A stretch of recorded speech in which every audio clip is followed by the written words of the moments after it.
नमस्कार, स्वागत है आप सभी का आपके ही चैनल एजुकेशन स्टडी पॉइंट पर। दोस्तों, आज आपके लिए लेकर आए हैं ईवीएस संपूर्ण एनसीईआरटी वर्ल्ड वाइड जितने भी आपसे प्रश्न पूछे जा सकते हैं, अति संभावित आपको प्रश्न इसमें मैं दूंगा। वन लाइनर, इनको आपको मेरे साथ में ही आपको तैयार करते चलना है। कम समय में सुपर फास्ट तरीके से इनको आप रिवीजन फटाफट कर लीजिए जल्दी से। क्या है पहला क्वेश्चन, देखो। शराब दिमाग की संतुलन को क्या करती है? जाहिर बात है कि जो शराब होता है वो दिमाग के संतुलन को क्या करेगी? घटाएगी। दूसरा, वह कौन सा प्रदूषक है जो वर्षा के पानी में घुलकर अम्लीय वर्षा का कारण बन जाता है? तो दोस्तों, इसको तो मैं पहले ही आपको पढ़ाया हूँ कि अम्लीय वर्षा के लिए उत्तरदायी कौन होता है? Sulphur dioxide gas. और अम्लीय वर्षा होने के कारण ही जो ताजमहल का रंग है वो भी पीला होता जा रहा है। ये बात आप बहुत अच्छे से जानते हैं। तो ये की पॉइंट है, ये आपको जानना है कि ताजमहल का जो रंग है, ये जो ताजमहल का रंग है वो जो पीला होता जा रहा है, उसकी भी वजह क्या है? यही है अम्लीय वर्षा का होना। तीसरा पॉइंट देखिए, शोर को मापने की इकाई क्या है? शोर का मतलब होता है बेटा ध्वनि।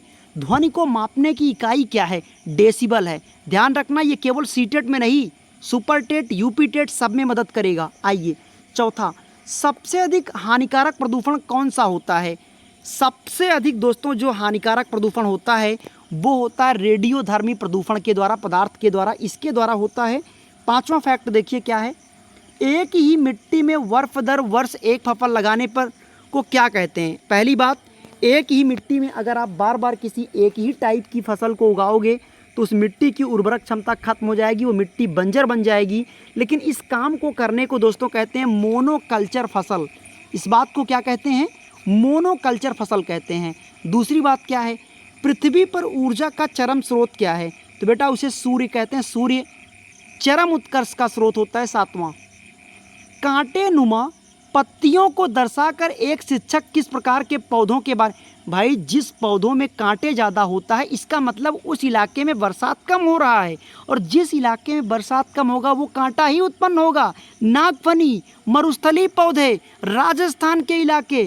दोस्तों, ये अवलोकन, प्रयोग व डैश विज्ञान की 3 विधियां हैं। निगमन, ये की पॉइंट है, नोट कर लो। अवलोकन, प्रयोग व निगमन। मैंने क्या कहा? वन लाइनर लेकर आए हूँ मेरे ही साथ में, सुपर फास्ट तरीके से इसको फटाफट आप लोग टैकल कर लीजिए, तैयार कर लीजिए। रेशम की रासायनिक प्रकृति क्या है? दोस्तों, रेशम की जो रासायनिक प्रकृति होती है वो प्रोटीन की होती है। किस सिंचाई प्रणाली से सर्वाधिक जल संरक्षण होता है? बूंद सिंचाई से। अगर बूंद सिंचाई करोगे, जिसको हम लोग कहते हैं छिड़काव सिंचाई, लोग कहते हैं अगर बारिश का पानी अगर धीरे धीरे बरसे तो बड़ा फायदेमंद होता है, तेज से बरसे तो नुकसानदेह होता है। अगला प्रश्न, प्रकाश संश्लेषण की क्रिया में पौधों द्वारा वातावरण से कार्बन डाइऑक्साइड गैस वो लेता है और ऑक्सीजन आपको देता है। आजकल गर्मी बढ़ी है, क्यों? ग्लोबल वार्मिंग हो रहा है, क्योंकि पेड़ पौधे ज़्यादा तो हैं नहीं, तो कार्बन डाइऑक्साइड की मात्रा वातावरण में बढ़ रही है। और कार्बन डाइऑक्साइड को केवल कौन यूज करता है? पेड़ पौधे। भाई, भोजन बनाने के लिए वन एंड ओनली केवल पौधे ही तो यूज करते हैं। भोजन बनाने के लिए कार्बन डाइऑक्साइड ही उसको यूज करते हैं, और जब कार्बन डाइऑक्साइड को कोई यूज करने के लिए होगा नहीं तो वातावरण में वो फैलेगा, तो गर्मी बढ़ेगी। इसी को ग्लोबल वार्मिंग भी कहते हैं। कौन से पक्षी के नर व मादा दिखने में समान होते हैं? दोस्तों, वो बुलबुल होता है। तो अगला क्वेश्चन, ये की पॉइंट, ये मोस्ट इंपॉर्टेंट भी है, तैयार कर लीजिए इसको फटाफट, स्क्रीनशॉट भी डेवलप कर लो। अगला क्वेश्चन आपको दिखाता हूँ। नेक्स्ट देखिए, किस वनस्पति के बीज हम खाते हैं? तो मूंगफली। मूंगफली के बीज हम लोग खाते हैं। अगला क्वेश्चन ध्यान पे देखते जाओ फटाफट। श्रमिक मधुमक्खी अन्य मक्खियों को भोजन के स्रोत की दिशा कैसे ज्ञात कराती है? श्रमिक जो मधुमक्खियां होती हैं, जो श्रम करती हैं, तो वो अन्य मक्खियों को भोजन के स्रोत की दिशा कैसे ज्ञात कराती हैं? बेटा, नृत्य के द्वारा। जैसे उनको पता होता है, आप लोग देखते जब मधुमक्खियाँ उड़ती हैं तो एक ही जगह पे जाके वो भनभनाने लगती हैं, तो वही उनका नृत्य होता है। इससे अदर मधुमक्खियों को पता चलता है कि हमको बस यहीं इकट्ठा हो जाने हैं, यहीं पर शहद बन जाएगा। 15वां देखिए, हरित विकास ग्रीन डेवलपमेंट के लेखक कौन है? मोस्ट इंपॉर्टेंट है आज के टाइम में, सीटेट और टेट के लिए, दोनों के लिए। तो हरित विकास ग्रीन डेवलपमेंट के लेखक कौन है? WM Adams. अगला प्रश्न आपकी स्क्रीन पर आइए। अब ये ईवीएस का पार्ट 1 था, इसी में आपको पार्ट 2 भी दे रहा हूँ। राष्ट्रीय पर्यावरण अभियांत्रिकी शोध संस्थान कहाँ पे है? तो नागपुर में है, दिमाग में सेट कर लो। राष्ट्रीय पर्यावरण अभियांत्रिकी शोध संस्थान कहाँ पे है? नागपुर में है। मेरे साथ ही तैयार करो तो फटाफट तैयार करो। पृथ्वी शिखर सम्मेलन, जिसको हम लोग रियो डी जेनेरियो के नाम पे जानते हैं, 1992 में हुआ था ये। तो आप जानते रहो कि भारत का यानी कि पृथ्वी का प्रथम जो शिखर सम्मेलन हुआ वो रियो डी जेनेरियो में हुआ 1992 में, और हाथी परियोजना भी इसी वर्ष आया था। अगला देखते हैं, पृथ्वी के चारों ओर दिशाओं के समूह को क्या कहते हैं? पृथ्वी के चारों ओर दिशाओं के समूह को उत्तर वायुमंडल कहते हैं। अगला, शुष्क हवा में नाइट्रोजन की मात्रा 78%, सबको पता है। नोबल गैसों के समूह में कौन सी गैस वायु में नहीं पाई जाती?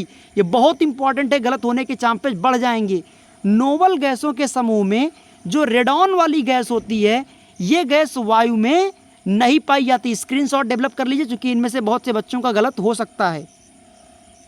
अगला प्रश्न आपकी स्क्रीन पर, हवा में किस गैस की मात्रा सबसे अधिक होती है? सबको पता है नाइट्रोजन, उसके बाद ऑक्सीजन 21% होता है। 7वां क्वेश्चन भी वही कह रहा है कि यदि पृथ्वी पर पाई जाने वाली वनस्पत समाप्त हो जाए तो किस गैस की कमी हो जाएगी? वो है ऑक्सीजन, जो कि 21% होता है। अगला ये देखिए, ग्रीन पीस इंटरनेशनल का मुख्यालय कहाँ है? तो एम्स्टर्डम में है। बहुत इंपॉर्टेंट है ये, बहुत इंपॉर्टेंट है। EPA का पूर्ण रूप क्या होता है? इस बार फुल फॉर्म बहुत आया था फीटेट में, तो नोट कर लीजिए, स्क्रीनशॉट ले लीजिए। EPA का फुल फॉर्म होता है इन्वायरमेंटल प्रोटेक्शन एजेंसी, और NEA का मतलब होता है नेशनल इन्वायरमेंटल अथॉरिटी। ध्यान रखिए, सिर्फ वही प्रश्न आपको दूंगा जो आपके पेपर में हुबहू छप जाए और आपका काम हो जाए, क्योंकि मेरा मकसद है कम समय में एक बार आप सुपर फास्ट तैयारी भी कर सको फैक्ट वाले क्वेश्चंस को लेकर। इको मार्क किस भारतीय उत्पादों को दिया जाता है? इको मार्क दोस्तों वे होते हैं जो प्रमाणिक होते हैं, पर्यावरण के प्रति जो मैत्रीपूर्ण हों।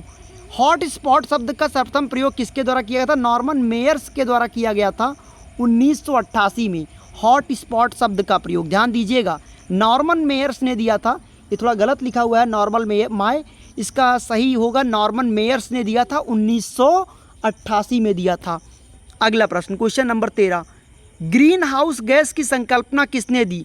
तो जोसेफ फोरियर ने दिया था ग्रीन हाउस। ये बहुत इंपॉर्टेंट है, स्क्रीनशॉट ले लीजिए। जब मैंने कह दिया तो तुरंत बना लीजिए कि ग्रीन हाउस गैस की संकल्पना, सबको पता है कि ग्रीन हाउस गैसेज ऐसी गैसेज होती हैं जो कांच का बना हुआ घर होता है, ग्रीन बिल्कुल नहीं होता। ग्रीन हाउस का मतलब जिसमें एक बार सूर्य की किरणें प्रवेश कर जाएं तो दोबारा वापस निकल कर नहीं जा पाती, इन्हीं को दोस्तों ग्रीन हाउस गैस कहते हैं। तो ग्रीन हाउस गैस की संकल्पना की थी जोसेफ फोरियर ने। क्वेश्चन नंबर 14, भारत में कुल कितने जैवमंडल क्षेत्र स्थापित किए गए हैं? बहुत इंपॉर्टेंट था ये, 18 जैवमंडल क्षेत्र स्थापित किए जा चुके हैं। तो 14th का जो राइट आंसर होगा वो होगा 18 जैवमंडल क्षेत्र। इतने जैवमंडल क्षेत्र स्थापित किए जा चुके हैं।